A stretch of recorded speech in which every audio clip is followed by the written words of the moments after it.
All right, Shalom, Israel. You live with the Israelite School of Universal Practical Knowledge, Priest and Captain Soccer War, holding down the class from Memphis, Tennessee. If I can get y'all to like and share the class, let everybody know we live. Baba Kasha.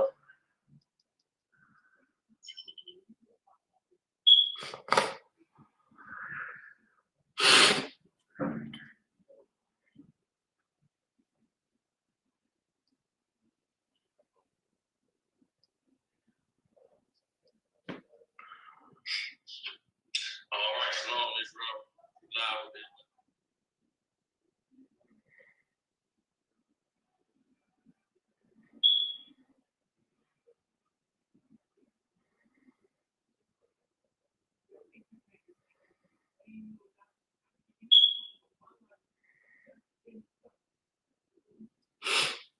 All right. Again, we the Israelite School of Universal Practical Knowledge out of 1 West 125th Street, Harlem, New York. We've been teaching the truth since 1969. The truth is that so-called blacks, Latinos, Native American Indians descend from the greatest people that have ever walked the face of the earth. The Bible identifies us as the lost 12 tribes of the nation of Israel. In 2021, the knowledge, wisdom, and understanding contained in this book is vitally important for God's chosen people to gain in order to understand who they are, where they come from, and what their role is on the earth and why it is so important. In 2021, we are living in very, very trying times. You know what I'm saying? The country that we are living in, the people who we are being subjected under, who are oppressing us and have oppressed us for over 400 years, they are coming to a crossroads. And as the oppressor comes to a crossroads and comes to a point in his culture, comes to a point in his civilization, comes to a point in the lifespan of their empire, they're coming to a point where there's a lot of changes are going to be made. A lot of different things going on that's going to decide the fate of this Western world as we know it. And now is the time for our people to come back to our original culture, come back to our understanding of our place in the earth, come back to what it is that God gave us to make us great, to make us a nation, so that as this world around us crumbles and falls apart, we can now step up and assert ourselves into what it is that we are going to have as a people going forward. And so the purpose of these classes is to give brothers and sisters, so-called blacks, Latinos, Native American Indians, an opportunity to go into the Bible and to be able to gain some understanding, gain some wisdom, gain some knowledge concerning what the Lord requires of us in these times. Every Tuesday is brotherhood class. Wednesday is biblical law. Thursday is scripture breakdown. Yesterday's class was a good class. Had a topic set up, but brothers and sisters came through with some questions. Those questions led us going into scriptures and in the breakdowns that turned out to be a really, I think, informative and impactful class for brothers and sisters. So if you missed yesterday's class, you want to go ahead and check it out on the ISUPK Memphis page on your Facebook. You can go to No Cowards Memphis on YouTube. Also, you have brothers and sisters tuning in to No Cowards Memphis on Twitter or Periscope. All right. Today's class topic I had set up was the value of money. During the times that we're living in, there's a lot of fluctuation, that people are experiencing financially. Some people are up, some people are down. You got the coronavirus going on. There's a lot of brothers and sisters out of work. A lot of brothers and sisters sitting home waiting on their unemployment, waiting on that stimulus check. And you got other brothers and sisters whose jobs are paying them more money because they're working through a pandemic. And you're getting all that overtime. You're stacking that good money up.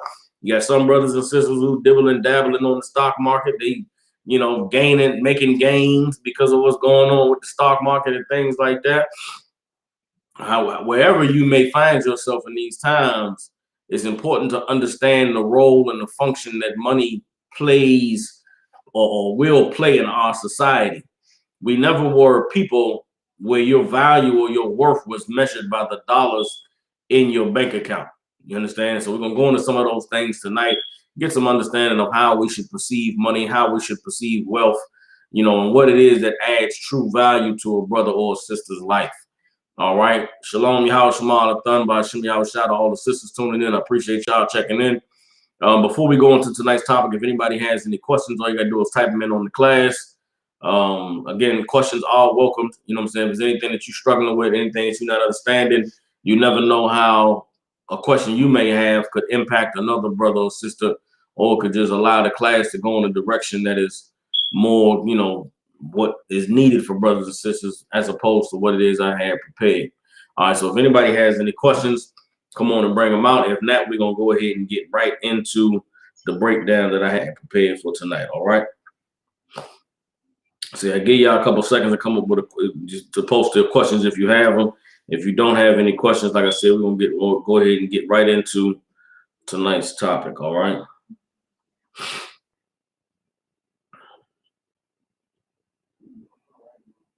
All right.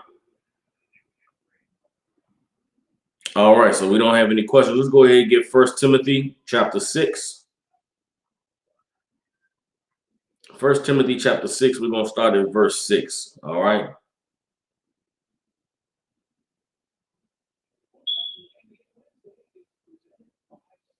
Matter of fact, yeah, let's start at verse 6. All right. So this is 1 Timothy chapter 6, verse 6. It says, but godliness with contentment is great gain. You understand? Godliness with contentment is great gain. What does that mean? What is godliness with contentment? You understand?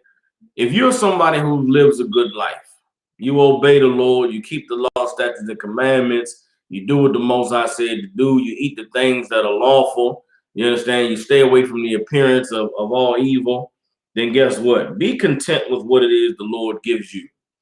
There's some brothers and sisters out there, man. You might be a brother, you work security. You big and strong, and you work security work, right? You could take this security job at the mall or the university that may be paying $15 an hour, man. $15 an hour. I just post up for 8 hours a day, man. Look strong. I get my check. I go home. But there's a strip club that's down the block. You understand? In your neighborhood, it's a strip club, man. They paying $25 an hour to bounce at the strip club. All I got to do is post up in there and make sure that them cats that's tossing their money at them hoes don't touch them, don't get out of line. I just monitor the back room, make sure the cats that go in the back, they obey the rules and they pay their money.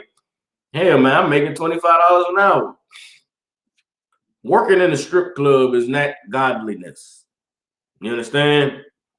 If you got to choose between working in a strip club, making $25 an hour, and working a regular security job and making $15, godliness with contentment is great gain. You understand? It's godly to say, nah, man, I'm going to take that $15 an hour. I'm not going to work in the strip club. I'm not going to subject myself to being in an environment where our women are parading themselves as whores and walking around naked, and you got men in there paying women to do sexual favors and things like that. I'm going to take that $15 an hour and I'm going to do what it do. I'm going to make it do what it do. I'm going to take that 15 and make it stretch and pay my bills. Godliness with contentment is great gain. And I say that because we are living in a time where there's such a crunch and such a pressure.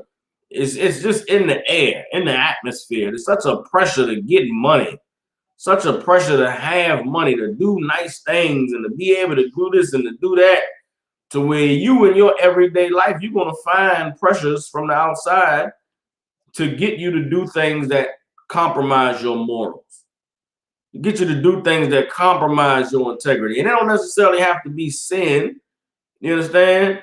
But it's just things that it ain't right, or things that could jeopardize your freedom. You understand? Right now, everybody waiting on these stimulus checks. I remember when about a year ago when the stimulus checks first hit, when the shutdown first happened, they had these business loans they was giving out. $10,000, $20,000 business loans. You had people who ain't have no goddamn business going and getting the $10,000 business loan. And at the time, it may have seemed innocent. You may have thought to yourself, well, hey, man, they giving away free money. Let me go get some free money. The white man don't give away nothing free, man. Ain't no such thing as no goddamn free money. If the white man got a small business loan of $10,000 for small businesses, and you get a loan and you ain't got no small business, best believe the white man going to come for his money. You understand? And although why you may have thought it was right, it wasn't a sin. It ain't like the Lord is against you for going and getting that loan. But why would you jeopardize your freedom dealing with the white man for $10,000? Damn that, man. I had people approach me, people that they promised me that it was legit. Nah, man, I'm good on that. Godliness with contentment is great gain. I'd rather have the peace of mind knowing that I didn't try to juke the system and I didn't try to do nothing funny. And I know I ain't got to worry about nobody knocking on my door than to get the $10,000. Now I got to go and, I got to go and make up receipts. I got to go and file a business and get an EIN number and all of that just to cover all my bases. Nah, I'm good on that, man. Godliness with great contentment is great gain. You understand? Reading on. Verse 7, for we brought nothing into this world, and it is certain we can carry nothing out. That's something that's important for brothers and sisters to understand when it comes to the value that they place on money, the value that they place on having nice things. Man, no day is promised to us. Not today, not tomorrow. You understand? A lot of people spend their life, sacrificing, different things just to have money. You got to look at the cost of, what it is that you are doing, the cost of what you're sacrificing in order to chase that money. Because your life, is not promised tomorrow. You got to look at the things in your life that are important and weigh the cost of having money versus having the things that matter, versus building the relationships that are important. You understand? There's a lot of brothers and sisters, man, they sacrifice their kids, sacrifice their relationship with one another. You know what I'm saying? Sacrifice all kinds of things just to have some money. And there's nothing wrong with going and getting money. This is not this the UPK. We ain't anti-money. Hell, go get the money. Go get all the power. Go get everything that you're capable of having in this world. You understand? But you have to know the value that's supposed to be placed on everything in your life. And money should not be the number one priority. Money should not be the end all be all. When you put value on money, then not having money can control and dictate the way you feel about yourself, the way you feel about your life. You understand? And any brother, listen, I was a brother I've been there, man. I had the money. I was making the good money, bringing in the big bucks. I was there, couldn't tell me nothing. And when I lost, I sacrificed those things coming into the truth, man. I gave up that career, gave up that job. You know what I'm saying? Gave up that money and that partying and all those things. And it was a difficult time adjusting to life, not being that guy. I'm talking about, deep depression, feeling like I, wasn't worth anything. Losing women that I had, losing them because I no longer had the money, because I was no longer that guy. And I realized that coming into the truth, man, I had placed too much value on having money and having nice things. So much so that I was missing the point of life, missing the purpose of why the Lord put me here, because I was chasing a dollar. Don't miss out on the purpose of life. Don't miss out on the meaning of having, of building relationships and having people in your life who care about you and who you care about, because you're busy chasing a dollar. You understand? We brought nothing into this world, and it is certain we can carry nothing out. 1 Timothy 6:8. And having food and raiment, let us be therewith content. Listen, you got food to eat, you got clothes on your back, well, then be content. You understand? Sure, that food ain't always going to be the goddamn Whole Foods with the organic everything. And guess what? Them clothes ain't always going to be new. You understand? Y'all watch these classes, y'all might see me. I got about a 14 shirt rotation I'm going through right now. Hell, one time it was 30 shirts. One time, you know what I'm saying, it was fresh and new everything all the time. But there's times in your life, but listen, man, I got these 14. I run through them, got to go wash them, and then rinse and repeat. But guess what? But you got clothes on your back, man. You got food on your table, a roof over your head, but then be content.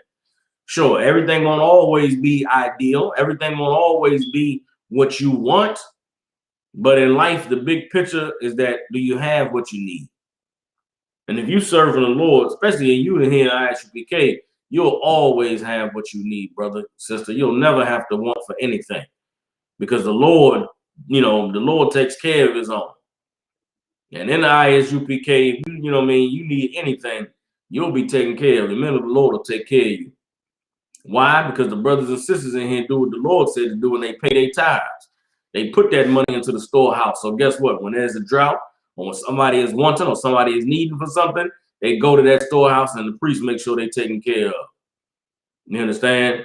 And that's what builds the nation of the Lord. That's what builds the community, you know what I'm saying, of brothers and sisters that's going to be able to thrive as our oppressor around us falls. The gift that the Lord has given us through the truth is understanding the value of brotherhood and sisterhood. And that's more important than anything. Doesn't matter how much money you have if it's all for you. And understand, this society that we're living in has placed the value of money and things above the value of people and relationships. We've been programmed that having things and the zeros on your bank account at the end of the month is more important than the people who's supposed to love you, than the people who's supposed to care about you. This world has programmed us to be cruel to one another, to look down on one another. And I say that as a brother who, I deal a lot in issues between, brothers and sisters. Outside of the work that I'm doing for the Lord, I got a little platform where I'm doing relationship advice and things like that. And so in doing this work, I'm studying and researching and going and looking at other people's platforms and looking at what they're talking about. And there's so many broken, damaged people who putting value on money over the value of people. And it's a shameful and disgusting, load that we've sunk into as a people when, we look at money and what it can get us and what it can bring us and the leverage that it gives us over people's lives, rather than looking at the people who are in our lives and how we're supposed to love them, how we're supposed to protect them, how we're supposed to treat them. You understand?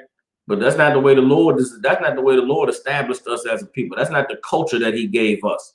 The culture he gave us, we're gonna get into it as we go through these scriptures, that money is not even a secondary factor in your life. Money is like the fifth or sixth thing that matters in your life. The first thing, the most important thing in your life is the Most High. Are you obeying him? Are you serving him? The second most important thing in your life is how are you dealing with your brothers and sisters? How are you relating to the people who the Lord has put in your life, the people of your nation? You understand? The third thing is how, because you're obeying the Most High and you're relating to your brothers and sisters the right way, how do you relate to these other nations? How do you relate to these other people who you are around? You understand? And if you stand on the Most High's laws, if you stand on brotherhood, then guess what? Your relationship with them other nations is going to be one that is purely business. It's going to be one that is purely of a professional nature. You understand? Then the fourth thing, maybe money is the fourth thing on that list. But we've been being raised and being programmed in this Western culture, being raised and programmed in this capitalist society, being raised and programmed by our oppressor. We've put money over everything. Money is before the Most High. Money is before our family and the people who we love and came up with. Hell, because money is up there, we put the other nations and our relationship with them over our relationship with God and our relationship with our brothers and sisters. And then we wonder why we're suffering as a people. We're wondering why our communities are so dysfunctional, because our priorities are not in order. Why aren't our priorities in order? Because we don't have our culture. Why don't we have our culture? Because we're following our oppressor. Read Noah, 1 Timothy chapter 6, verse 10. For the love of money is the root of all evil. Now, a lot of times, Christians have been saying this scripture for years, and they've been saying it all wrong. All my life, I heard money is the root of evil. Money is not the root of evil. Money is what is money? Money is there's a word I'm looking for. Money is an inanimate object. Inanimate, meaning it doesn't move, doesn't go nowhere. Money ain't alive. Money is just money, man. It's just paper. Hell, now it ain't even paper no more. It's goddamn numbers on the computer screen, numbers on your phone, numbers on the ATM screen. You know what I'm saying? Numbers on the web page. Money is just goddamn numbers. Money ain't alive. Money don't change you. Money don't change who you are. Money may change your access to things, you understand? But money is an inanimate object. But there are people who treat money like it is, their get out of jail free card. Treat money like it is their savior and their deliverer. The Bible says that the love of money is the root of all evil, man. And what does it mean to love money? Meaning you want money, you desire money more than you love the Most High's righteousness, more than you desire to obey him. You love money and desire money more than you love your brother and sister. And you choose money over dealing righteously and respectfully with your brothers and your sisters. And we as a people destroyed because of it. Money, the love of money is what causes a man to sin. That's why this is what the scripture is saying. The love of money is the root of all evil. Think of the evil going on in the black community. Drug dealing. Why do men deal drugs? So they can have money. Prostitution. Why do women sell their bodies?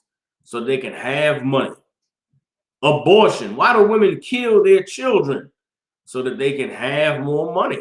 I get this baby, I'm gonna have to feed this baby and clothe them, and it's taken away from my money. Gang, black on black violence. Why do black men beef with one another? Why do we hate one another so much? A lot of times at the root of that hatred is a nigga trying to get some money. That nigga's in the way of me getting some money. The love of money is the root of all evil. So guess what? You can't love money. Our relationship with money has got to be one that is, hey man, if I can get it, I'm gonna go get it. Most High Christ. If I can't get it, then hey, the Lord with me. I don't need it. But your relationship with money can't be, I gotta have all the money. I gotta do whatever to get the money. Your relationship with money can't be get rich or die trying. Your relationship with money can't be, God, just think of the culture that we have as a people, man. Think of some of the things that you've heard over the years people say on the subject of money, on the topic of money. Damn, Salaki, y'all hit the damn camera. The Bible said that the love of money is the root of all evil. Reading on. Which while some coveted after, they have erred from the faith and pierced themselves through with many sorrows. You understand? When you covet money, guess what? You'll err from the faith. You see somebody else got money and you want it so bad. I want that money. Guess what? You'll err from the faith. You'll do things that go against what you've been taught. You'll do things that go against what you've been raised. And the love of money is a very real and viable threat against everything that we build in here in the truth, man. You understand? So it's important as we going through these times that are rough, and we going through these times that are financially trying for a lot of people. It is important that you keep a perspective, man, and remember what's important in your life. And there are many things in life more important than having money. If you're a brother or sister, you used to having nice things, man, you used to having that money, the Lord may be bringing you through a season where you're going to have to learn how to live on a different level, man. You're going to have to learn to get by on adjusting, the means that you used to have. Yeah, I know, listen, you know what I'm saying? You may be somebody that is used to living in the suburbs, used to living in a nice neighborhood, used to living somewhere where they come and cut the grass and they come and get the trash. Listen, you might have to go live in a place where, the trash come once a week, man. You step outside and it ain't what you used to. But guess what? Do you got food on the table? Do you got clothes on your back? Well, then you should be content. Are you serving the Lord? Are you doing everything that's right? Well, then guess what? Your surroundings and your situation and your circumstances doesn't define the quality of your life. And who knows? Maybe the Lord wants us to learn how to get by on less. Maybe the Lord trying to teach us. Maybe he's slow walking us to get into a place where we comfortable in any environment, where we comfortable wherever we at. You understand? A lot of brothers and sisters, we don't realize how luxurious this life we have here in America is. You're in America 2021, you got internet, you know what I'm saying? You got the good flowing heat, the good AC, you got the hot water, you know what I'm saying? You got all of the wonderful things and nice things to have in your life. Well, guess what? Just 20 years ago, them things didn't even exist. Some of y'all, the goddamn COVID hit. Some of y'all, you couldn't go to work. You sitting at home all day and you miserable because all you got is Netflix and you're tired of scrolling through the TV. Maybe the Lord trying to get you to get up and do something with your life. Maybe you should get up and go walk around your neighborhood. Maybe you should go see what's going on out in the streets. Maybe the Lord didn't shut everything down for you to get back to realizing what life is really about. A lot of us been living a goddamn fairy tale life, man. This ain't real life. This shit is not real life. This, just in the house watching TV. You got 50 million channels. You got 50 million social media sites. You checking all of your different social medias, seeing what everybody talking about. That's not real life, man. At no time in human history has this been how people live their lives. Stop allowing your access to things or having things dictate how you feel about yourself, dictate your quality, the quality you have of your life. I thank the Most High for the truth, because God forbid I did not have the truth at this time. Right now, I'm not slaving. I'm at home. I'm waiting on unemployment to hit. You understand? And I'm just find myself not dwindling away, but just bored. And it's like, brother, you bored for what? How can you have time to be bored when there's brothers and sisters who need to be delivered? And there's brothers and sisters who are in way worse condition than you and don't have access to any of the things you have access to. How dare you be bored? How dare you feel some type of way because the bar ain't open or you can't go to the club? Nah, that's not what life is about. You understand? And I believe that the Lord has given us this time to adjust ourselves back to the reality of what life is supposed to be, back to the reality of what's important and what matters. And for a lot of us, we've been living comfortably. You understand? And we've been fighting to get ahead into what's the word I'm looking for, man? It's like it's something I always say is like 50 years ago, we knew what it meant to survive. Black people survived. We survived, slavery. We survived the Harlem Renaissance era. We survived, the Jim Crow era. Survived until, the goddamn Civil Rights Bill. Hell, a lot of us today, we survived the crack era. You know what I'm saying? We survived, we survivors. But it got to a point where we started to no longer desire to survive. We wanted to live good. We wanted to be on the level with our oppressor. We wanted to, have six figures and be able to take vacations and trips, every 3 times a year. When in reality, you know what I'm saying? That's not the reality of our life here in this place. And the Lord is trying to get us to see the importance of survival, the importance of getting by, the importance of, man, I thank the Lord that I have enough to do what I need to do. And you cannot have that perspective if you love money. Can't have that perspective if you covet what other people have and the other things people got, so you're willing to do anything to have the money they have so that you can live their life. Damn that. Damn that. Be careful on this social media, man. You seeing people on their vacations and taking their little trips. Listen, if that's they would, who knows what they've done to get those things. I look at a lot of TV, a lot of actors, you know what I'm saying? A lot of, entertainers and the rappers. And you look at them with their money and their diamonds and they look like they're having a wonderful life, but you don't know what them people did to get those things. You don't know what them people did to be in the positions they're in. And with a lot of them, when you become spiritually, sound in your life, you can see pain and hurt on people, man. You can see trauma on people. I look at these famous people, man. I look at their interviews and look at the way that they move and look at, look at the way that they get eye contact they make with people when they talk. And you can tell a lot of these people broken, man. A lot of these people have, sacrificed so much just to be in the position they're in. And they looking around like, man, and what was it? It wasn't even worth it.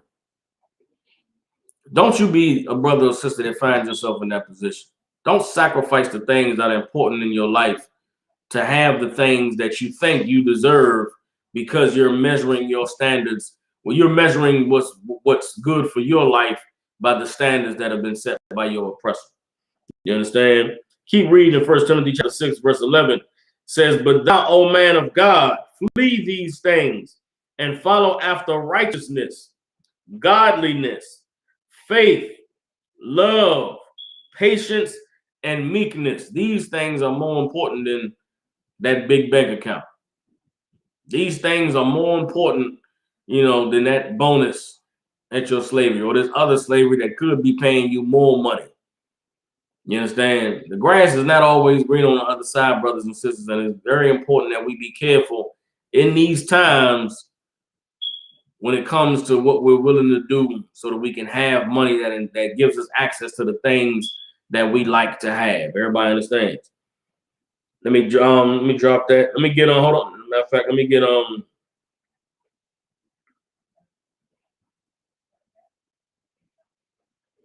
Give me 1 Timothy 6 and 17.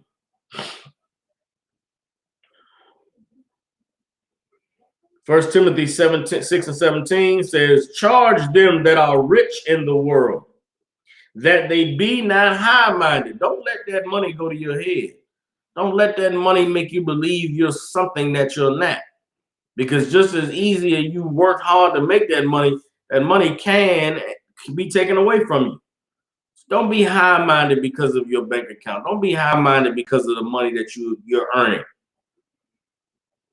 Nor trust in uncertain riches, but in the living God who giveth us richly all things to enjoy.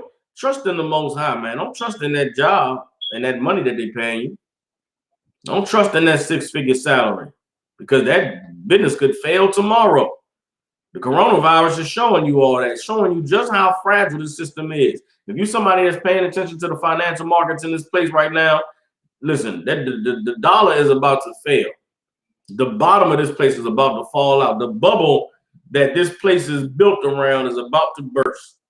And when that bubble bursts and when the bottom falls out, there's a lot of people who've been living for a long time in this country depending on riches to cover up their problems that are now going to have to face reality. Because that dollar that they trusted in is no longer going to be of any value. That dollar that they base their life around is no longer going to be the savior or deliverer that they thought it was. And for those of us who are in the truth, we should know that the Most High is the one that we serve. The Most High is the one we give our all to, not the goddamn dollar. Everybody understand? Let me drop that. Let me get let's see.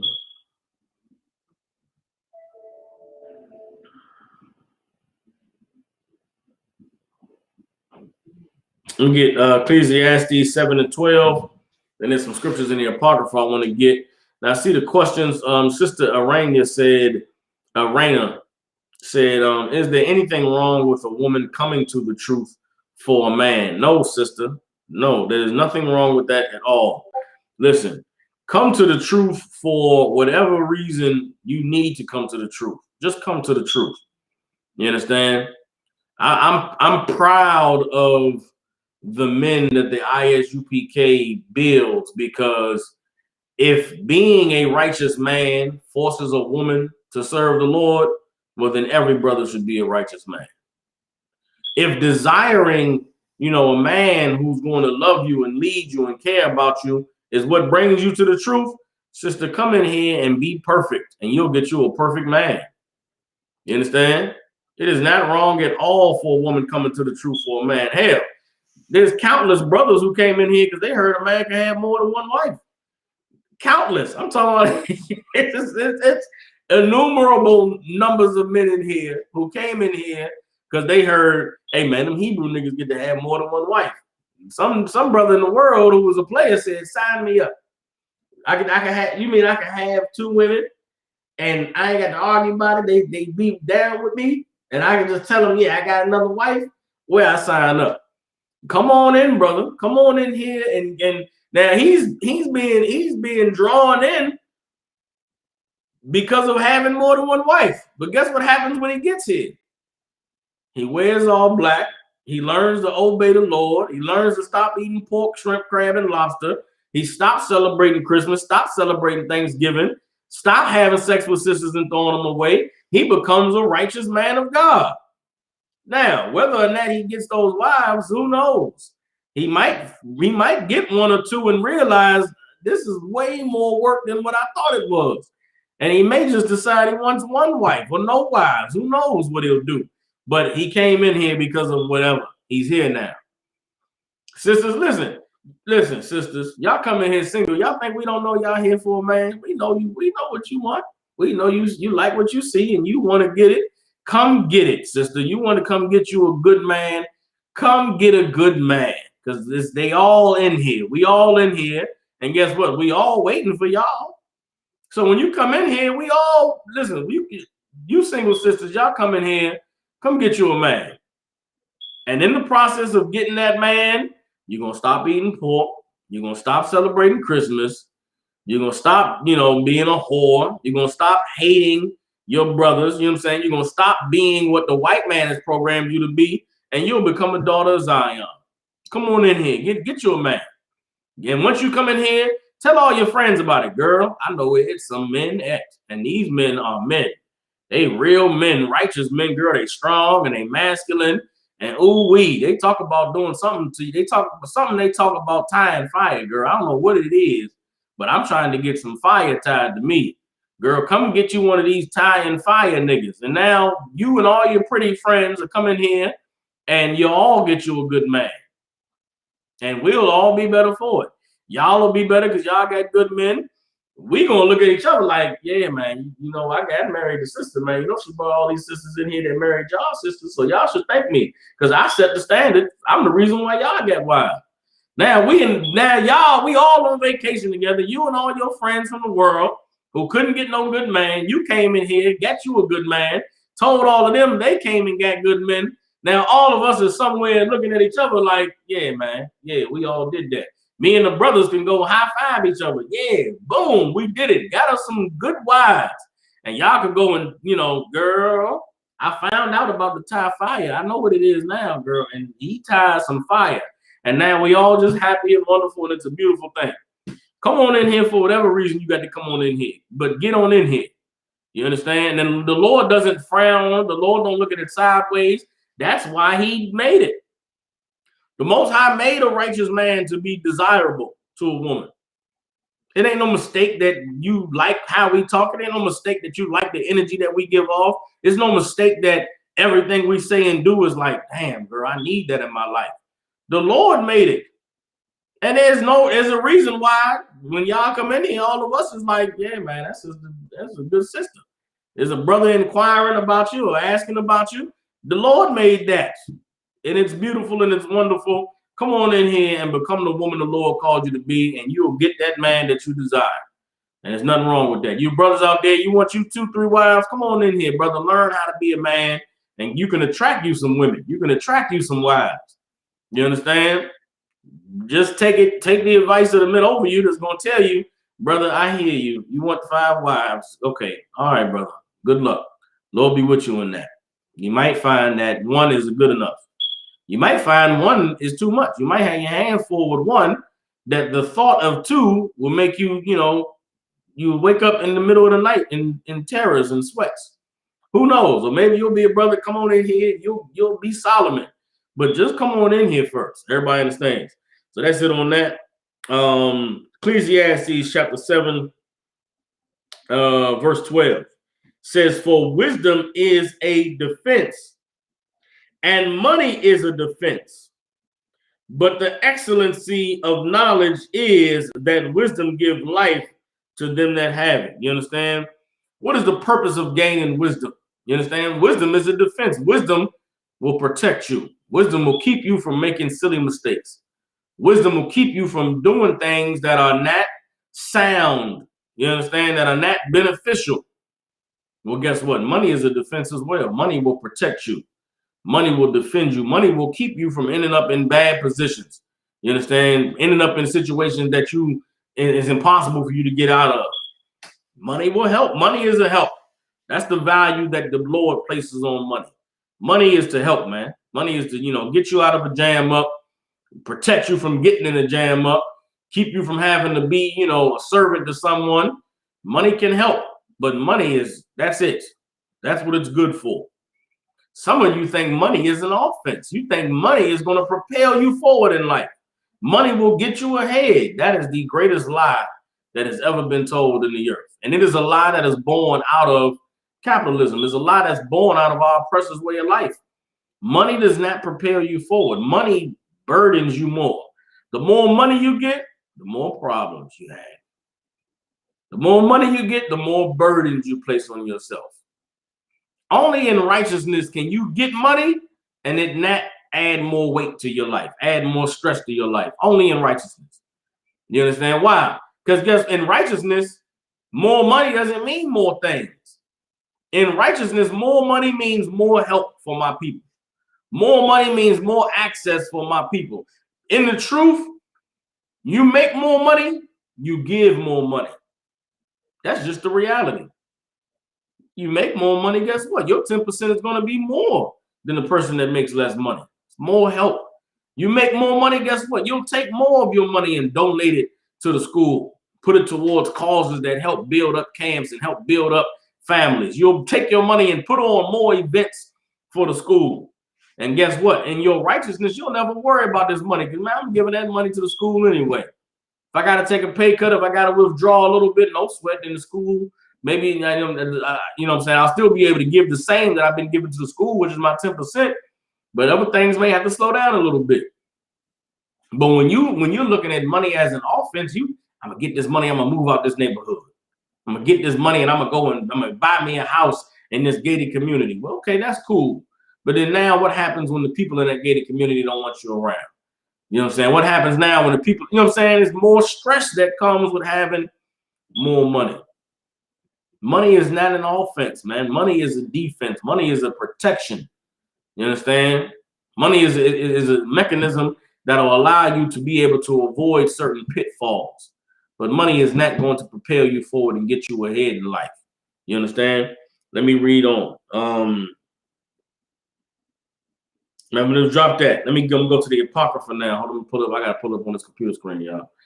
All right, let's get there. Radah Al-Alam says, how do we cut Ecclesiastes 10 and 19, where it says money answers all things? I heard a deacon use this precept to push his financial business to encourage people to be money motivated and money driven to gain all the worldly things you ever want. That's a good question, Radah. Let me go ahead and get that. Ecclesiastes chapter 10, verse 19. Okay, this is a good question. Let's go up to verse 16. Well, hold on, let me see something.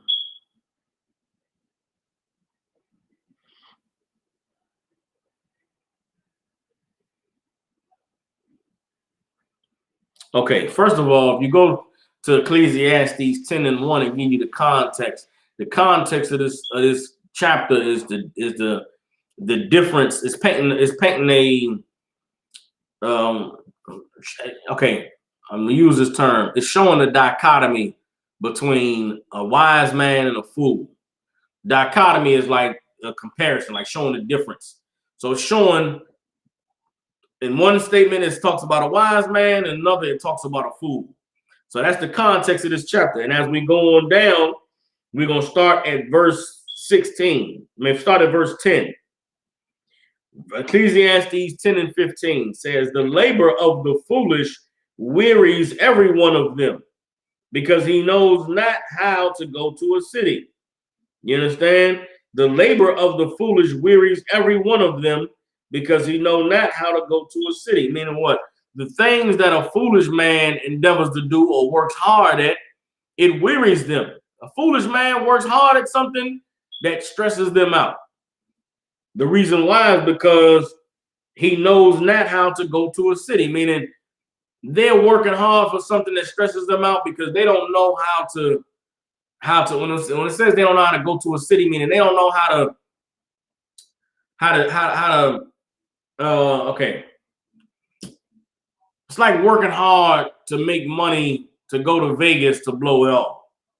It's like, man, you just worked hard for all of this, and then you just went into the city and blew it. Why would you do that? That's what this is talking about. It's talking about a fool working hard at something, but not being able to deal with the responsibility of it, not knowing how to be responsible with all the work they've done. You understand? Verse 16, woe to thee, O land, when thy king is a child, and thy princes eat in the morning. You understand? Destruction to the land when the king is a child. You got a king that's not serious, that's not dignified, that's not responsible, then the land is going to suffer. You understand? And thy princes eat in the morning. The princes eat in the morning, meaning the princes ain't taking care of business. They ain't out, tending to the needs and the responsibilities of the empire. They eating in the morning. First thing they get up, all they want to do is fill their belly. Verse 17, blessed art thou, O land, when thy king is the son of nobles, and thy princes eat in due season, for strength and not for drunkenness. The land is blessed when the king is the son of nobles, when he's been raised right, when he's been taught discipline, when he's been taught honor and integrity. You understand? Blessed is the land when the princes eat in due season. They ain't eating first thing in the morning. They not eating before they tend to their responsibilities. They eat in due season. You understand? And they eat for strength, not for drunkenness, meaning they eat to stay strong. They don't eat to be a glutton. Read no, verse 18. By much slothfulness, the building decayeth. Everybody lazy, don't nothing get done. And through idleness of the hands, the house droppeth through. You standing around twiddling your fingers. You standing around wondering what I'm going to do next, or you sitting around bored, then guess what? The roof going to cave in because you ain't tending to your responsibilities. I said earlier, ain't no reason why anybody should be bored, man, with all of the things that could be done. God damn, you bored, brother. Pick the Bible up, read the scriptures, study, put together some classes, prepare some classes. Listen, I got notebooks of classes that I prepared, notebooks of classes that I sat down and put together. You know what I'm saying? When Lord willing, I get to a level, I'm gonna have a curriculum for these UPK classes. You going a 6-week course. You're gonna sign up for Captain Soccer Wars. Path to Righteousness. It's gonna be a 6-week course, everyday classes, everyday study material, everyday homework lessons for you to do it in 6 months. You're gonna understand what it takes to walk the path of righteousness. You understand? I got notebooks of the a comprehensive study of the book of Genesis. You go through the book of Genesis book by book, and with every scripture, every line, the precepts and the questions that go to them. It's going to be a whole college course in here. You know what I'm saying? Lord willing, we get to that level. It's going to be a whole. You sign up for a curriculum, and guess what? It ain't going to be for brothers and sisters in the truth. Free of charge. Just come to class. But you outside the UPK, you're going to have to pay to get in this class. You're going to have to pay to get in the Path of Righteousness study seminar produced by Captain Soccer War of the Israelite School of UPK. You understand? I'm charging, something ridiculous to get in this class. And guess what? Class will be open to everybody. Edomites come, whoever come, they want to come to this University of Universal Practical Knowledge. You go ahead and pay, $3,500 for a 6-week course on the path of righteousness. You come sit in that class. And guess what? That money is going to be a defense. I ain't going to have to be in no big mansion and drive some big fancy car. I'm going to pull up in something old school, just like y'all pulling up in. You know what I'm saying? And guess what? The truth is going to spread. The truth is going to be the stability of our times, all those things. Everybody understands? But that's this talking about, you know what I'm saying? Nothing gets done being lazy. Nothing gets done you being slothful. You understand? Verse 19, a feast is made for laughter, and wine makes merry, but money answers all things. Again, a feast is made for laughter, and wine maketh merry, but money answers all things. Meaning, again, going back to money being the fence. Money answers all things. Whatever problems you got, okay, not whatever problems you get. Meaning, if you got money, then there's no how can I put it? If you got money, then the things that stress people out, the average person out, shouldn't stress you out. You understand? Why do people stress out? A lot of the reason why people are stressed is because of money. Money answers all things. If you got money, then guess what? You ain't got to. It answers your stress. It answers your worry. It answers you not being sure of how am I going to eat or how am I going to pay these bills. Everybody understands. The same way that a feast is made for laughter, the same way that wine makes merry, money answers all things. Meaning money answers all the stress. Money answers all of the doubts you have in life. But again, that's money being a defense. Money cannot stop there from being, money can't stop stress.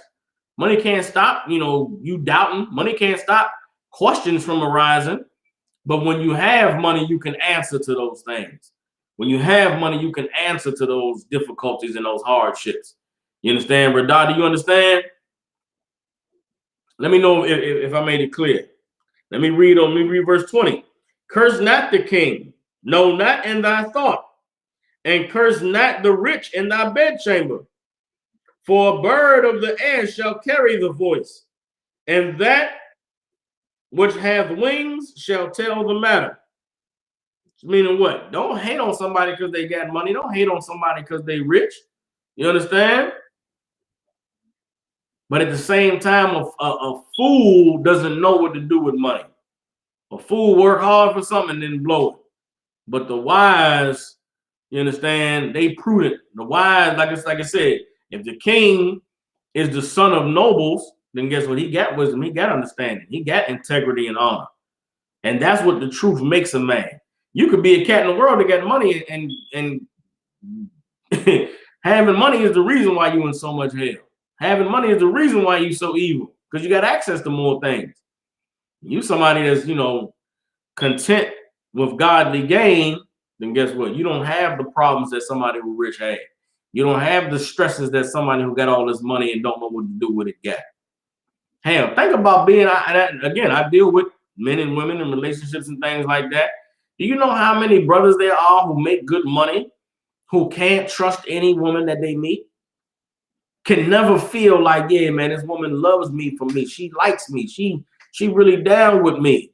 But that brother's always worried that this woman is just trying to get his money and just after his pockets. Guess what? A nigga like me ain't got that problem.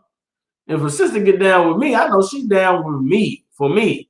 You understand? Because I ain't spending no money on nothing. I ain't tricking off on nothing. You know what I'm saying? So if I woman deal with me, I know she down with me because she got with me when I wasn't pulling out my pockets for a goddamn thing. I understand that she valued me for the things that I bring into the table that ain't got nothing to do with the money that's in my bank account. But a man with money, he don't know that. Yeah, how can he know? All he knows is to use money to get what he got. She pretty, she fine. He go send her a drink at the bar. I'm not doing that. I'm sorry. You got to fall in love with my conversation or my boldness or my smell. But I'm not about to. You're not about to fall in love with me doing this to the bartender and then drink will magically appear in front of you. But some niggas don't even know what that is. Some brothers don't even know to, go talk to her. Why would I go talk to her? I could just send her a bottle. All right, brother, Lord be with you. Go ahead and send the bottle. I said, they come over here, I'll talk to her friends for you. But I'm not sending no drink, not sending no bottle, no nothing. Hey, I'm gonna go up there and talk to her and I'm gonna order a drink in front of her to see if she asks me to order her a drink. And if she asks me to order her a drink, I'm gonna tell her, you know what? I might get her a drink. She asks, oh, you ain't gonna give me no drink? I might say, hey, get her a drink, whatever she wants. As soon as I get my drink, she have her drink, and I say, well, enjoy the rest of your evening, and I leave. Don't even ask her for a number, don't even acknowledge her. Hell, if it took me buying a $10 drink to find out that this was a broad that would dare ask me for a drink, and I'm glad that I had all it took was a drink to find out that she was not the woman for me. You understand? A lot of you brothers, it's just, I ain't gonna get into it, but it's difficult. Having more money, having more access to things can bring you more burdens in your life than, what you used to or what you can handle. Everybody understands. Radah said, in Genesis 16:3, is there a reason why Sarah, no sweat. I'll answer that, Radah, when I get finished with this. All right, let me go to the book. Let me get, we're gonna go into the Apocrypha. Just want to pull the scripture up right quick. Man.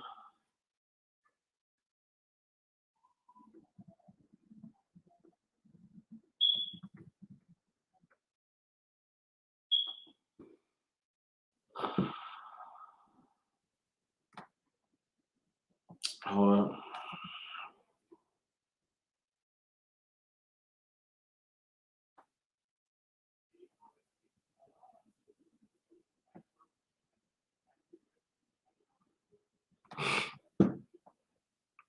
Bear with me, y'all.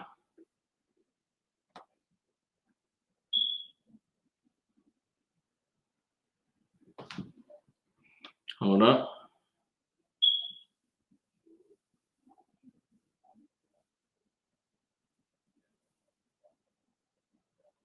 Get Ecclesiasticus 33. 31. Ecclesiasticus 31. Let's get Ecclesiasticus 31.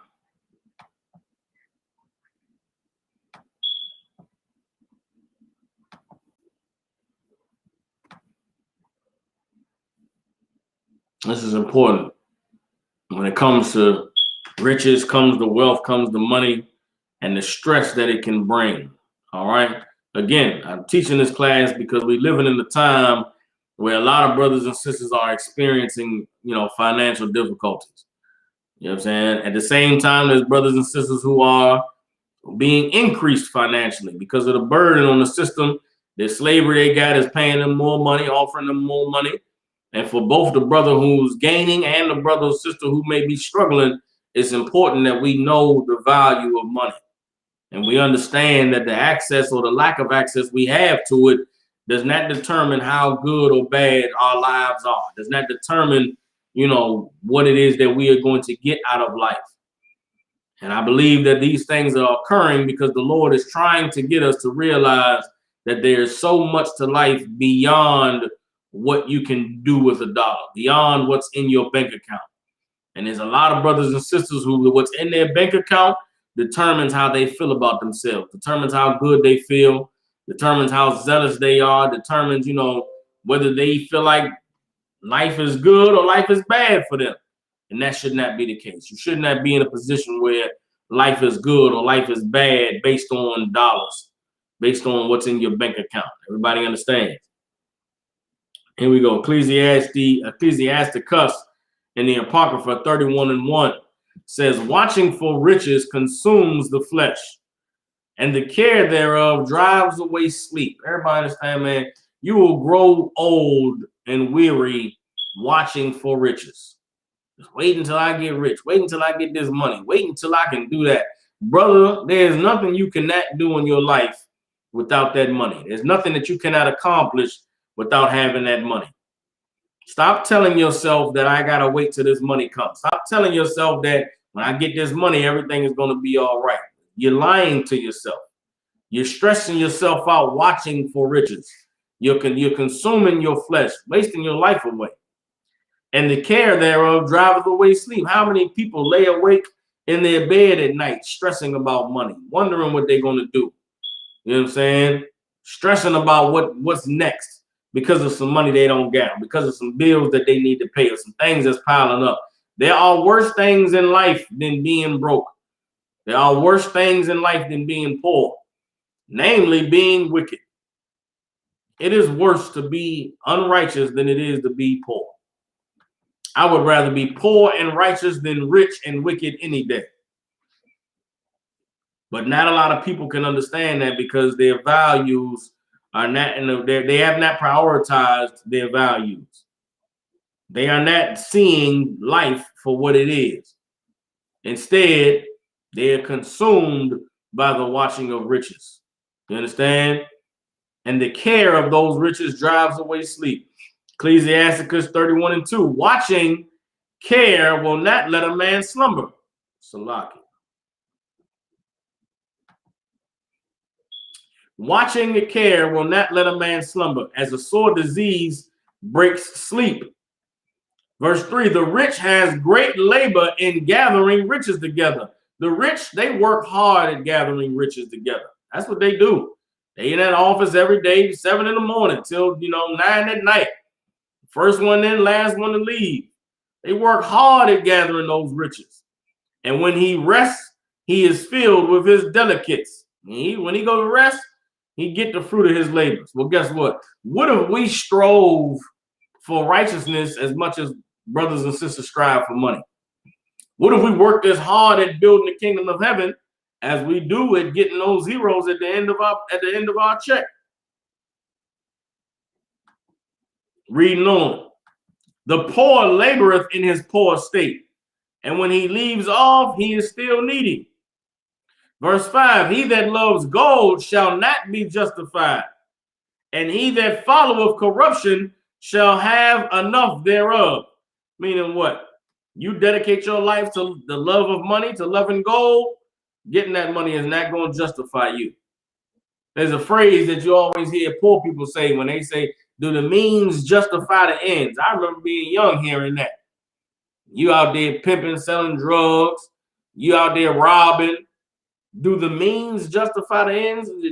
The money you have now, does it justify all the drugs you sold, all the people you hurt, all the guns you put in people's face to rob them? Was it worth it? Does having the money make it all, worthwhile now? Hell no, man. And you follow corruption, you're going to have enough thereof. You chasing after that money, you selling drugs, and you wonder why jail comes. You out there in the streets chasing that street life and wonder why the goddamn police is locking you up. You follow corruption, you're going to have enough. Verse 6, gold has been the ruin of many, and their destruction was present. It is a stumbling block unto them that sacrifice unto it, and every fool shall be taken therewith. Blessed is the rich that is found without blemish and has not gone after gold. Who is he? And we will call him blessed. For wonderful things has he done among his people. This is how you want to be found. You want to be found a brother or sister that has done honorably, that has done righteously. You understand? That has not loved money more than the Lord. They're brothers.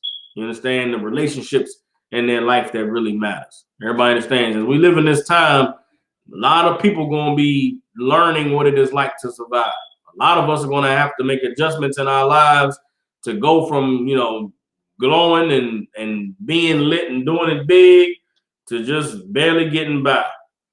But if you serve the Lord and you stand with the Most High in his righteousness, then that godly contentment will be much gain. All right, with that, we're going to go ahead and answer the brother's question. If anybody else have any questions, y'all go ahead and type them in. All right, so let's go ahead to Brother Radon's question. He said, Salaki, sir, how do we, okay, Salaki, hold up. Is there a reason why Sarah wasn't punished for giving Abraham her handmaid, Hagar, as a wife to marry, since she was a heathen? We were punished for this act in the days of Noah during the flood. All right. So to answer your question, Sarah was not wrong for giving Hagar to Abraham. And we're going to read in the scriptures and show you why. All right.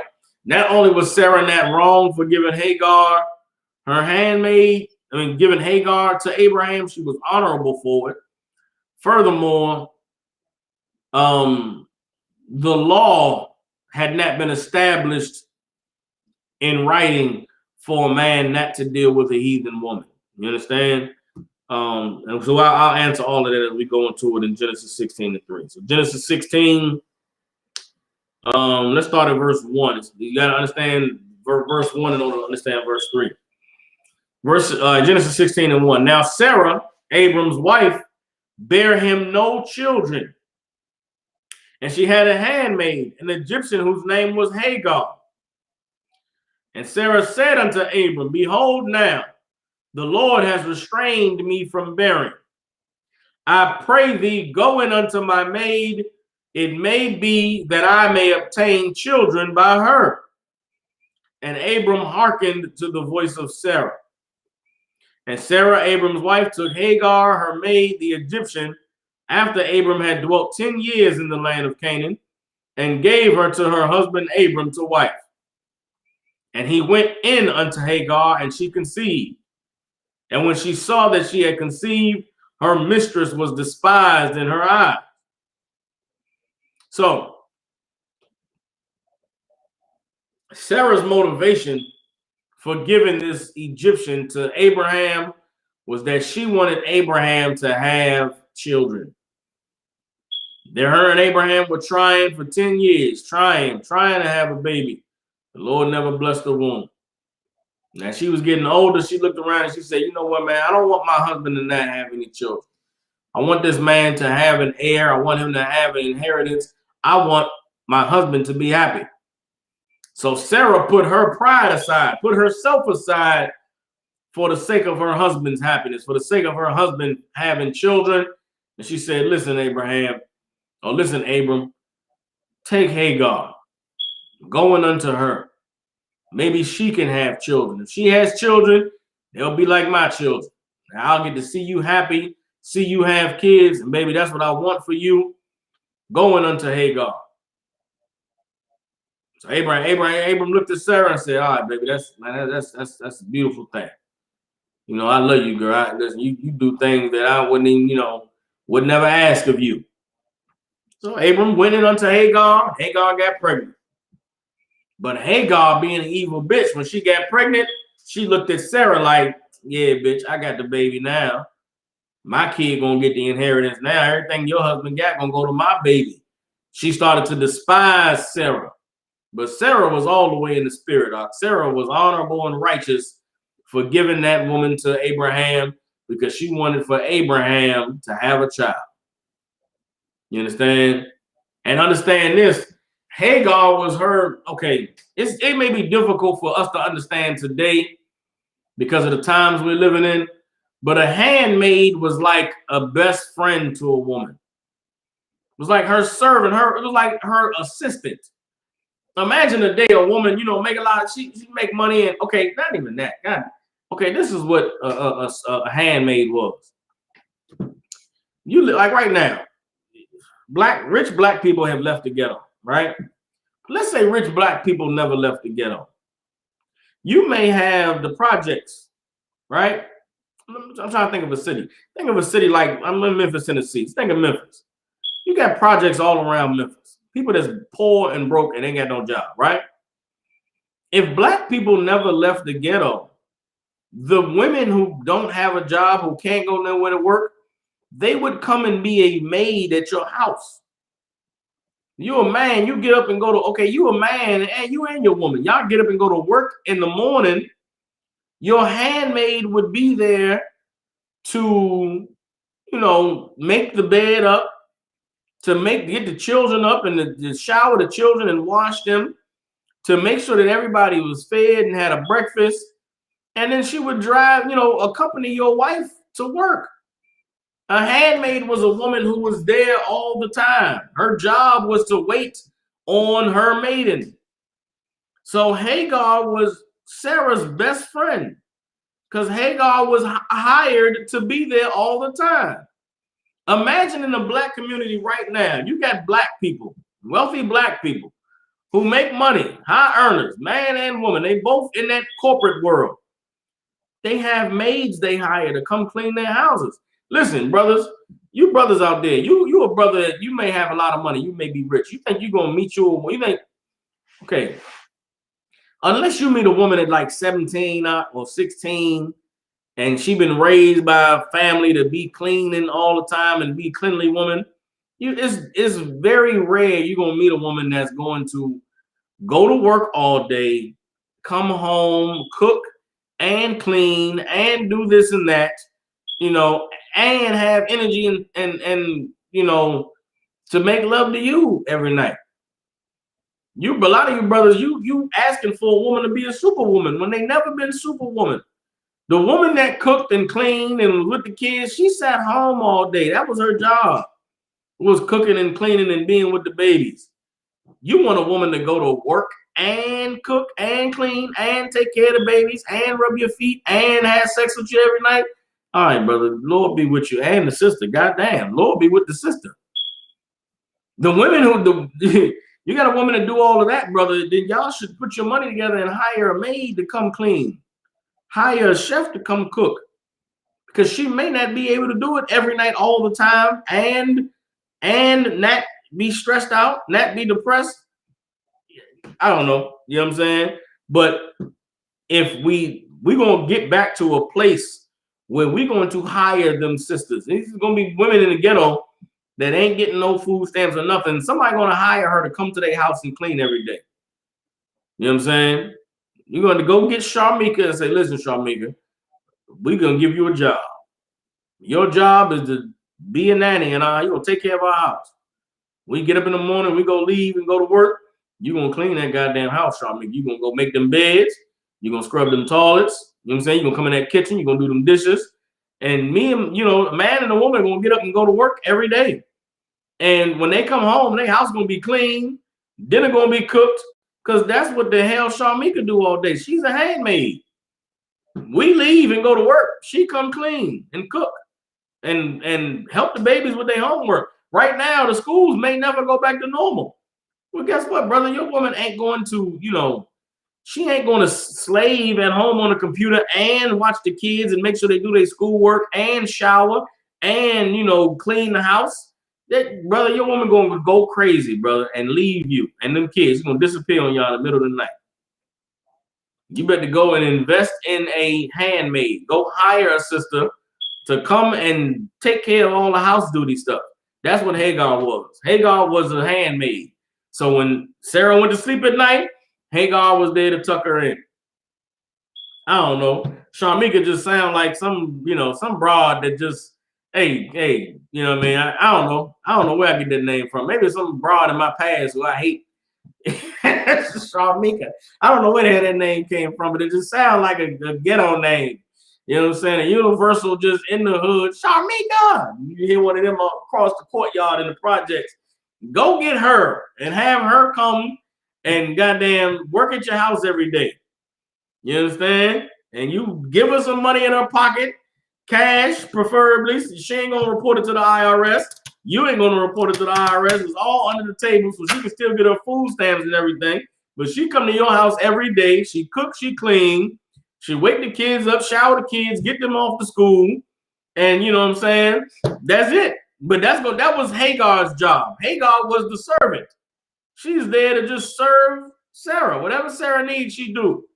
Hagar was around for 10 years, and Sarah and her husband can't have no babies. And Sarah said, hey, Abram, I love you, baby. And I know you want some baby. I know you want some kids. I know you want some kids, and I know you're an honorable man. You ain't gonna go out here and go, you know, have no side piece. You ain't gonna go out here and deal with none of these hoes in Egypt or in the land of Canaan. You ain't gonna deal with none of these women. Listen, baby, you know, Hagar been around here for 10 years. Every day she here, she cooking, she cleaning, she doing what she's supposed to do. Baby, take Hagar. You know, so take Hagar and she'll be your woman, and you get with her, man. Maybe she'll give you a baby. She give you a baby, then guess what? Now we all got a baby. We got us a baby we can all love, and you can have an inheritance, and it'll be. I want that for you, baby, because I know you want it. It was honorable as hell what Sarah did. And Abram was like, imagine that today. Imagine today. You feel what I'm saying? You a brother, you got a woman, and you love your woman, and y'all down with each other, and y'all together, you know what I'm saying, and doing your thing. And she come to you and say, baby, you know, we've been trying for some years, and, you know, I know you want you some children, and the Lord ain't blessed my woman. We ain't had us no kids, but, you know, I want you to be happy. I want you to have some children, and, you know, I got this sister that I work with every day. Me and her, man, we down. She down with me, and that's my sister, and I love her. And you know, she ain't got no man, and she ain't no hoe. And you know, I want you to take her and be with her. Y'all get with her, man. Maybe she'll give you a baby, and you know, she can get pregnant and have a child, and then we all got a baby. You know what I'm saying? I can see my man happy. I can see my best friend got her man, and she can give him what he need, and it'll be a wonderful thing. If that was to happen today, you as a man would be like, you know, what the hell's going on here? This is amazing. Where the hell this woman come from? That she think and care about me enough that she's willing to do something like this. It'll melt your heart. That's what Sarah did to Abram, and Abram went into Hagar. She got pregnant. Shalom. That's it. Everybody understands. Now, for the brother Radar that asked the question, on another level, okay, at the time that Abram was on the earth, the laws of the Most High was just our culture. It was just what he was raised to do. Abram was raised not to deal with women of the other nations because his father Terah raised him that way. Abram lived in a time, so here's another misconception people have about the Bible. Abram was a man found righteous in the earth, but there were men on the earth at the time who were obeying the Lord. There were men who were priests on the earth teaching the truth of the Most High. There have always been men on the earth teaching the truth. You understand what I'm saying? Abram learned about the Lord from the men who taught the truth in his day. If that makes sense. There were priests of God at the time of Abram being on the earth. You understand? So that's how he had the culture of not dealing with women outside of his race, you know what I'm saying, and knowing the story of Noah and all of those things, you know what I'm saying? But it wasn't like it was a written law. It wasn't written law. It was just tradition. It was culture, the way we dealt with one another. And Abram took that culture. He passed it on down to his sons, passed it to his sons. But there were a lot of things that Jacob's sons, the 12 tribes, the 12 fathers, them niggas was some evil niggas, man. Judah was an evil nigga, man. It's a lot here. The fathers of the 12 tribes was some sinning niggas. But they didn't have a written law at that time, which is why generations later, when Moses came along, Moses wrote down the law, because now it wasn't no longer going to be tradition. It was no longer going to be, you know, just the way we moved as a people. It was now going to be our standard of living. It was now going to be, you know, our constitution. That's why the law was so important. The first 5 books are so important because it was the first time in the history of the earth that a nation's morality was recorded. That's why any argument to have with an Egyptian pull the 30 laws of Ma'at. That's not morality, nigga. No nation wrote down their morals before. We are the first nation to write down our laws and our morals. The Babylonian Empire existed before us. King Nimrod and the Sumerians, they existed in history. The Egyptians of the Lower Nile, you know, the Upper Nile existed before our empire was established. But they didn't have any morality that was recorded, no morality written down. We were the first people to write down our morals and to have them as rules and laws where you would be punished for breaking them. That's what was revolutionary about the children of Israel. That's what made us the people close to God, because Moses literally wrote down all the do's and don'ts of our kingdom, of our civilization, that had never been done before. If the Sumerians, which is the worldly, the modern name for the kingdom that Nimrod ruled, is the Sumerian kingdom. They're known as the Sumerians in history. The white man has found and deciphered Sumerian records. The Sumerians did not record their morality, which is why you don't hear about the morality of the Sumerians. The Egyptians, with all of their drawings on all their caves and all their drawings and all their pyramids, they did not record their morality because they didn't have any. which is why nobody follows the scrolls of the Egyptians. You understand? Or the wisdom of the Egyptians. There is no wisdom there. The reason why the earth follows the Bible is because the Bible is the only place where a civilization's morality was recorded. Why is the Bible the only place a civilization's morality is recorded? This is the big question. Anybody can answer. Why is the Bible the place, the oldest place on earth where you can find morals written down is in the Bible? Why is that? If there were other civilizations that existed before the Bible. The Sumerians are older than the Bible. The Egyptians are older than the Bible. The Chinese is older than the Bible. Why don't we have a record of their morals being written down? Anybody answer online. This is an important question for you all to know the answer to. Why is the Bible the source of right and wrong to this day? The Bible is the standard of thou shalt not murder, thou shalt not steal, thou shalt not bear false witness. Why is the Bible that standard in the earth today? If there have been other empires, other civilizations, there have been other cultures, why is it that the Bible is the one that everybody clings to?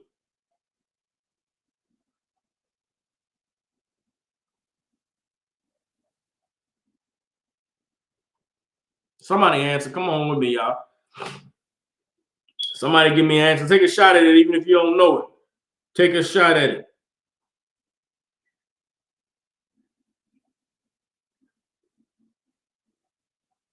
Anybody?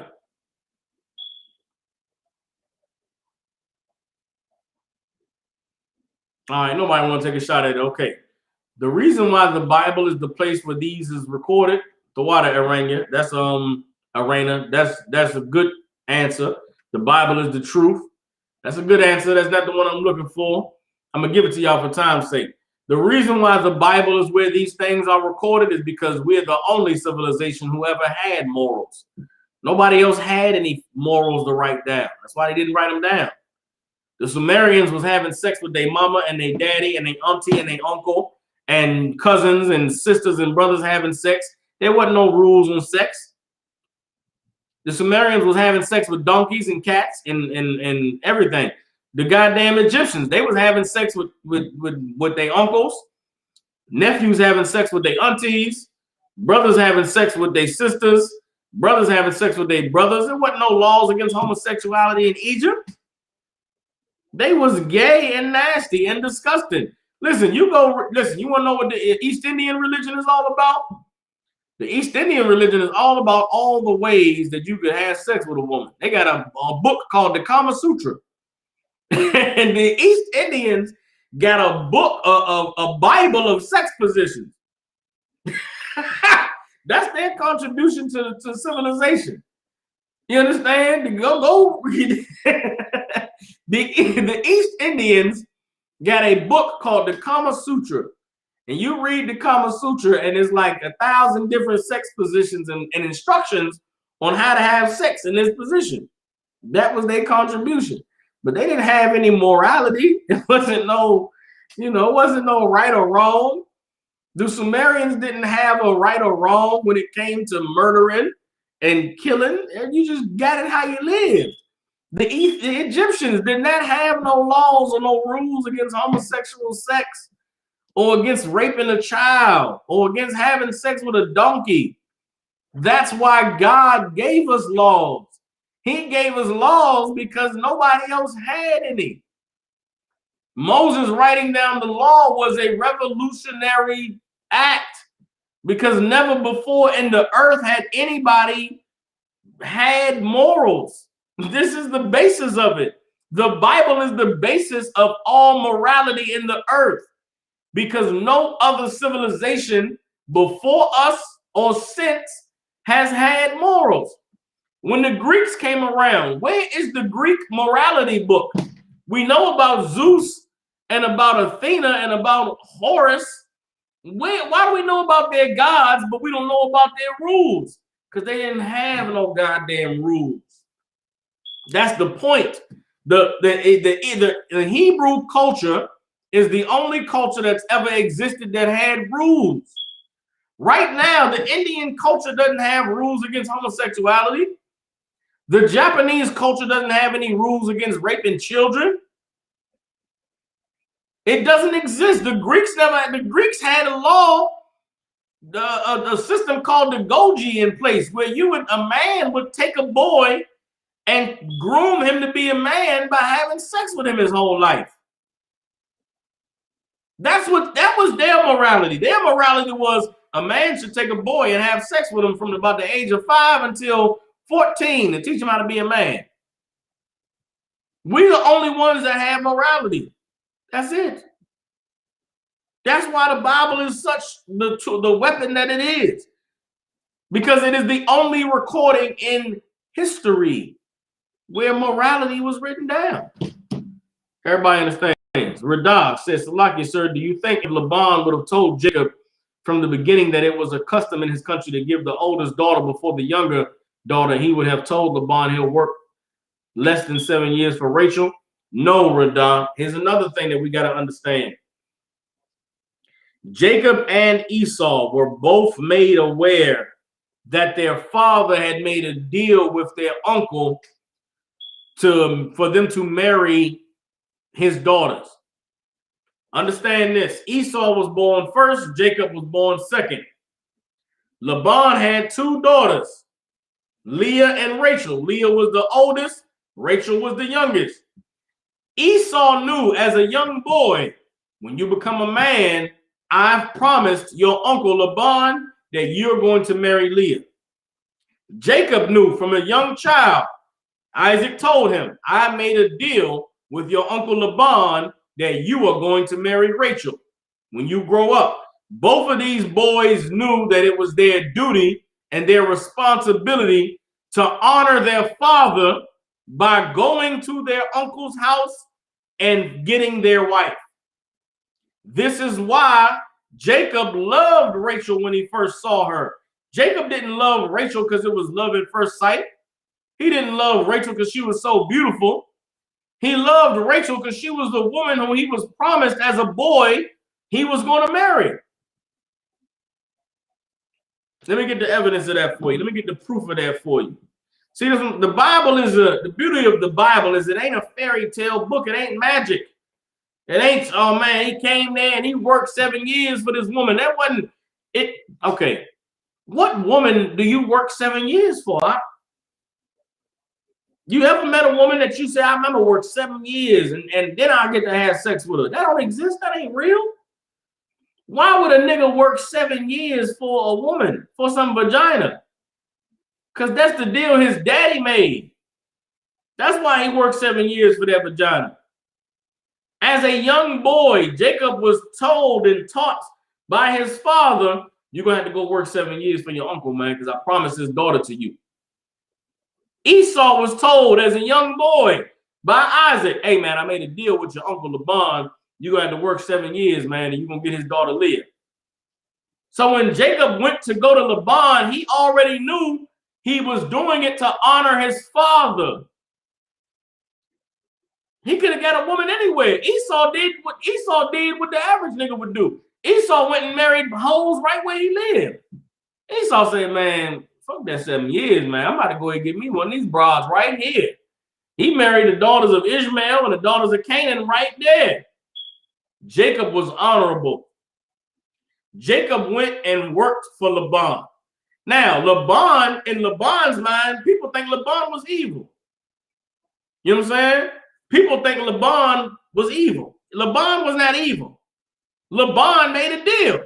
The deal was, I'm going to get 7 years of service out of 2 niggas for my daughters. So Laban wanted to make sure that the bargain was honored. Laban seen the one boy show up and said, okay, all right. That nigga Jake, understand, Laban was Jacob's brother-in-law. Laban was like, man, my sister when he married that nigga, man, he say he gonna send his son. We'll see, man. Laban was skeptical like any brother-in-law might be. Yeah, nigga, that Jacob nigga, I mean, that Isaac nigga, man, he talk that shit, man. I don't know. We'll see. But I made a deal with the nigga for 7 years from two of his sons, and they gonna marry my daughter. So When Jacob came, Laban like, all right, maybe that nigga Isaac wasn't half bad, man. Maybe my sister knew what she was doing. And Jacob coming, he worked them 7 years. Laban looking around for Esau, like, where this other nigga at that's supposed to work these 7 years? Jacob finishes 7 years. Jacob go in that tent. Laban say, Leah, go ahead, baby. Listen, Leah, her whole life was told, you're gonna marry your auntie's son. Your auntie's son's gonna come marry you. Rachel was told, your auntie's got a son, he's gonna come marry you. They whole life, these girls being groomed to marry their auntie's sons, they cousins. For 7 years, Leah looked at Jacob and Rachel flirting, saying to herself, damn, he came for her. Where my nigga at? Where the nigga that's supposed to come work for me for 7 years? At the end of them 7 years, Laban looking around like, hey, man, Leah, baby girl, go in there, man. I'm not gonna let your sister get married before you. You go in that tent. Leah went in that tent and laid with Jacob. And the next day, Jacob like, Laban, man, what's up? What's the deal? Laban said, listen, the deal I made was for 7 years for both of my daughters. And I'm not gonna let it's not right for the older, it's not right for the younger to marry before the older. Hey man, listen, you want the one that you were supposed to have, you give me another 7 years. My deal was for 14 years of service for my 2 daughters. I want my goddamn 14 years of service. So Laban made a deal. He wanted that deal honored. He didn't care how it got honored. Nigga, you gonna honor the deal. Jacob was honorable. He came and honored the deal his father made. He came to make a statement on his father's reputation that my daddy word is good. Jacob came and worked them 7 years because he wanted Rachel, because he was promised Rachel from his young age. He was promised this woman. He worked them 7 years. His uncle pulled a fast one on him. But Jacob didn't say, this is outrageous. I hate this. Now take that bitch back. Jacob said, you know what? All right. Fuck it. You know what? All right, Laban. Okay, I see what you did there. Fuck it. I'm going to work another 7 years, man. I want her. Fuck it. I did 7. I'll do 7 more. Jacob worked 14 years because Esau was an evil bastard. Jacob worked 14 years because he was doubly honorable than his goddamn brother. Jacob worked 14 years because he would not let it be said that his father Isaac was not a man of his word.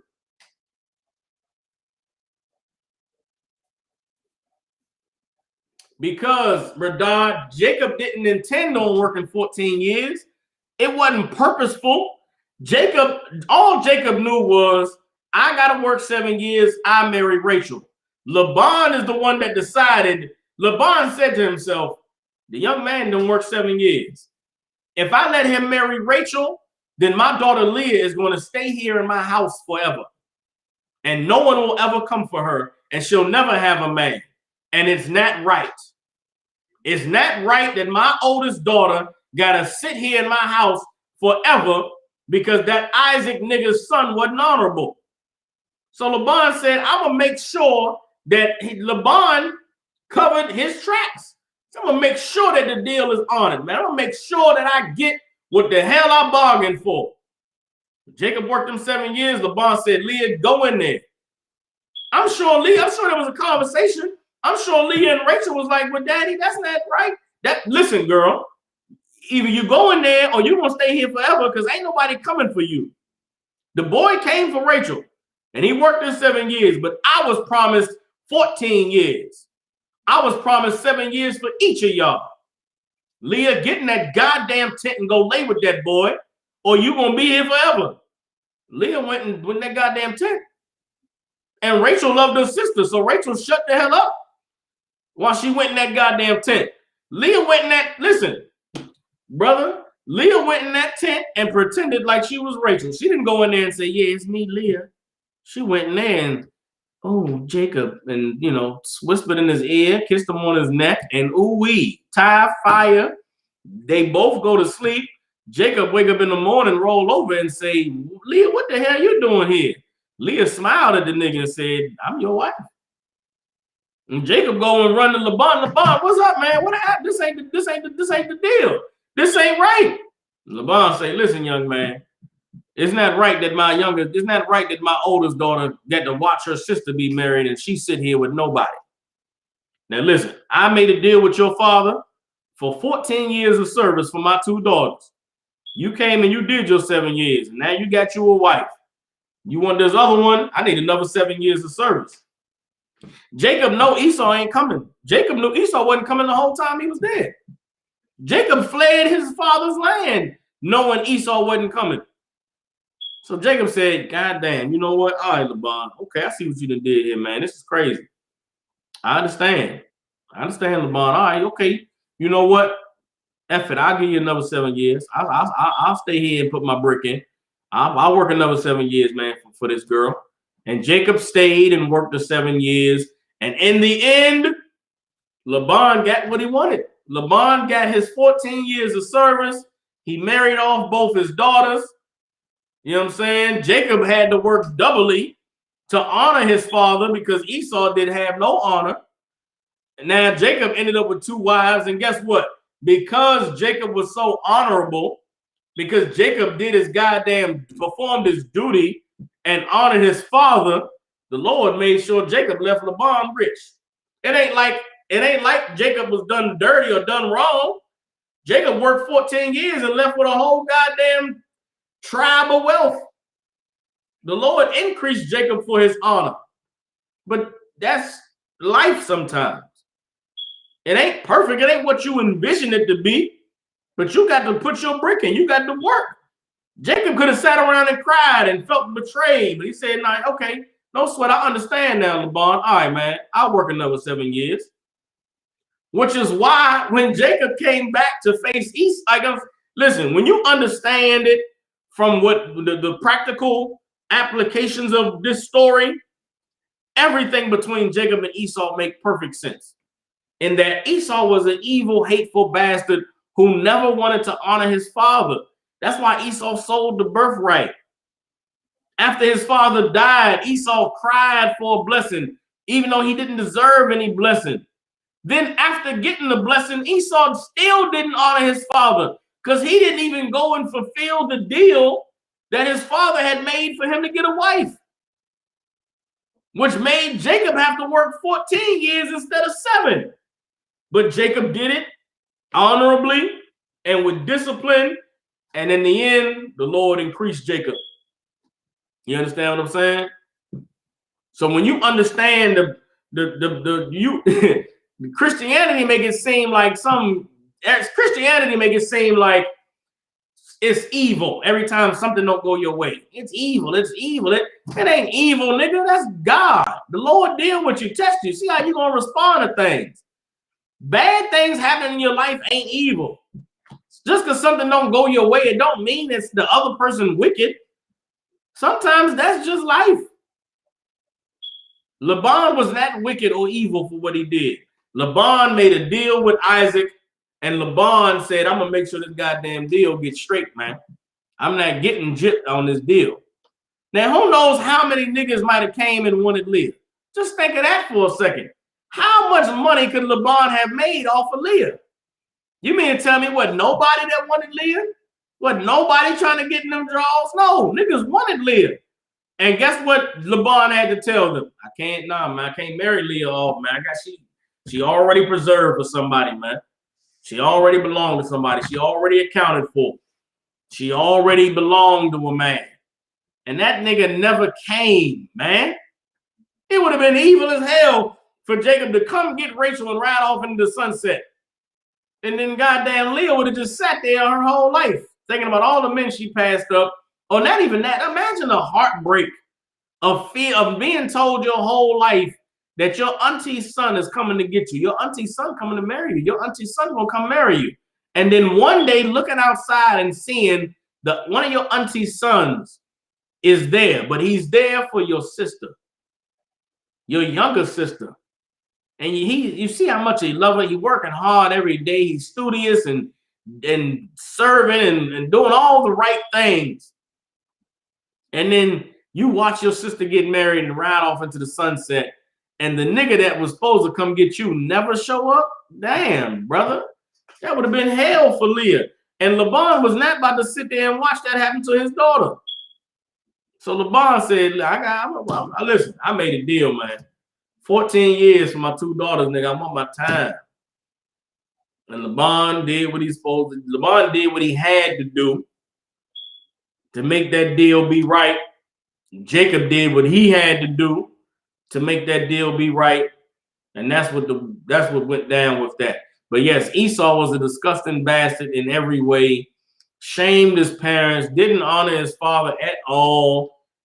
Listen, Jacob and Esau were both taught the same thing from birth, that your father Isaac, my father Abraham, proved himself to be a man that was honorable in the sight of the Lord, proved himself to be a man that was worthy of the Most High's honor. And the Most High called him a friend and promised him that his children would rule the earth. And my father Abraham passed that blessing on to me, not my brother Ishmael. He passed it on to me. And sons, you are going to be blessed. Esau, you are going to rule the earth one day. The promise that the Lord gave to my father Abram, I'm going to give it to you. They both were taught this. My father Isaac said, I made a deal with your uncle Laban, and when you two become of age, you're going to go back to my homeland, and you're going to get wives of your people. You are not to marry these women that are here. And Esau and Jacob both agreed. Listen to their father. Then it came time for them. Then one day, Esau was out in that field, and he was hungry, and Jacob had some porridge, and Esau said, let me eat, man. I give you my birthright. I'm so starved. Here, you can that ruling the kingdom, that ruling the earth shit. Here, man, it's yours if you let me eat some of that red pottage. Jacob said, all right, nigga, here, man, have some soup on the birthright. He ate that soup. Jacob said, the birthright mine, baby. And Jacob did, and the time came.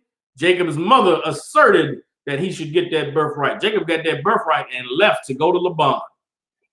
Esau came back, cried.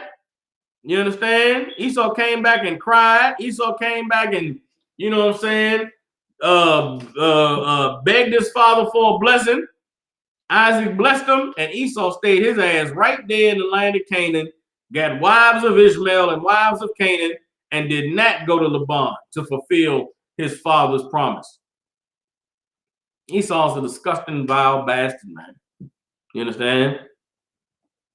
And Most High Christ. And if Jacob didn't do what he did, we wouldn't have the 12 tribes of Israel. The 12 tribes of Israel came from Laban, making sure that deal was fulfilled. You gonna tell me Laban was evil for that? Nah, man, Laban wasn't evil for that, brother. That was just niggas had to get it how they live. And Laban was a stone cold nigga, man. I made a deal, man. Nigga gonna pay me nigga gonna pay up, man. And he did it in a way where Laban knew what giving Leah to Jacob was going to do. Laban knew this is an honorable cat, man. They ain't gonna work another 7 years because he worked at Rachel. And Laban did what he had to do. He got 14 years of work about that nigga. Got rid of them 2 daughters and got all of the servitude that he required. And that's how that went down. Everybody understands. With that, we up on the time. Israelite School of Universal Practical Knowledge, man. Straight out of 1 West 125th Street, Harlem, New York. You know what I'm saying? Rules for new brothers and sisters. They come into the school. They off limits for 6 months. They here to learn and share themselves with the world. After 6 months, if a brother or sister has a particular interest in a person, they have to seek counsel from the heads about, you know, choosing a brother or sister. So brother or sister get an opportunity to court, get to know one another. That's another 6 months that they should be diligent in taking the time to learn and get to know one another. And then if they approve, they can marry. Tithes, which is a commandment, 10% of every penny of any increase the Lord gives you, give to the school. Upcoming holy convocations on the 22nd and 23rd of this month of February. We have the Feast of Purim. Let me see.